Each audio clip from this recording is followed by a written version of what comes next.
Home remedies അല്ലെങ്കിൽ DIY ചെയ്യുന്ന ആളുകളുടെ ഏറ്റവും ഫേവറേറ്റ് ആയിട്ടുള്ള ഒരു കണ്ടന്റ് ആണ് മുൾട്ടാനി മിട്ടി. യഥാർത്ഥത്തിൽ ഈ മുൾട്ടാനി മിട്ടി എല്ലാ ആളുകളുടെയും സ്കിന്നിന് സ്യൂട്ട് ആവുന്ന ഒരു കണ്ടന്റ് ആണോ? Hi, I am doctor Nadia, aesthetic physician, doctor Nadia's cosmetology, Calicut. Multani mitti naturally occurring ആയിട്ടുള്ള ഒരു ക്ലേ ആണ്. അലുമിനിയം ഓക്സൈഡ്, സിലിക്ക, മാഗ്നീഷ്യം തുടങ്ങിയവയാണ് ഇതിലെ കണ്ടന്റ്. ഇതിന്റെ പ്രധാന ആക്ഷൻ എന്ന് പറയുന്നത് നമ്മുടെ സ്കിന്നിലുള്ള എക്സസീവ് ആയിട്ടുള്ള ഓയിൽ കണ്ടന്റ് വലിച്ചെടുക്കുകയും ആന്റി ഇൻഫ്ലമേറ്ററി പ്രോപ്പർട്ടി ഉള്ളത് കാരണം മുഖക്കുരു കൺട്രോൾ ചെയ്യുകയും ചെയ്യുന്ന ഒരു കണ്ടന്റ് ആണ്. അതുകൊണ്ട് തന്നെ ഈ ഒരു മുൾട്ടാനി മിട്ടി ബെസ്റ്റ് സ്യൂട്ടഡ് ആയിട്ടുള്ളത് ഓയിലി സ്കിന്നുകാർക്കാണ്. ഡ്രൈ സ്കിന്നുള്ള ആളുകൾ ഇത് വീക്ക്ലി വൺസ് എന്നുള്ള രീതിയിൽ മാത്രമേ മാക്സിമം നമ്മൾ യൂസ് ചെയ്യാൻ പാടുള്ളൂ.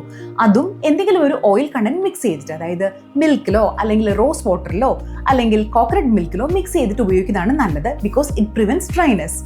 എക്സീമ, സോറിയാസിസ് തുടങ്ങിയുള്ള കണ്ടീഷനുള്ള ആളുകൾ കംപ്ലീറ്റ് ആയിട്ടും ഈ ഒരു കണ്ടന്റ് ഒഴിവാക്കുന്നതാണ് നല്ലത്. വീട്ടിൽ തന്നെ ഫേസ് പാക്ക് യൂസ് ചെയ്യുന്ന ആളുകൾക്ക് ഒരു ടിപ്പുണ്ട്. ഒരു കാരണവശാലും നമ്മുടെ ഫേസിൽ ഇരുന്ന് ഈ ഫേസ് പാക്ക് ഓവറായി ഡ്രൈ ആവാൻ അനുവദിക്കാതിരിക്കുക. 80% ഡ്രൈനെസ് വന്നതിന് ശേഷം ഇത് വാഷ് ചെയ്ത് കളയുക. കൂടാതെ ഫേസ് പാക്ക് ഉപയോഗിക്കുന്ന സമയത്ത് ഫേഷ്യൽ എക്സ്പ്രഷൻസ് പരമാവധി കുറയ്ക്കുക. ലൈക്ക് ചിരിക്കുക, കരയുക, ദേഷ്യപ്പെടുക, ഇങ്ങനെയുള്ളവ വരുന്ന സമയത്ത് നമ്മുടെ സ്കിന്നിൽ റിങ്കിൾസ് വരാനായിട്ടുള്ള ചാൻസസ് കൂടുകയാണ്.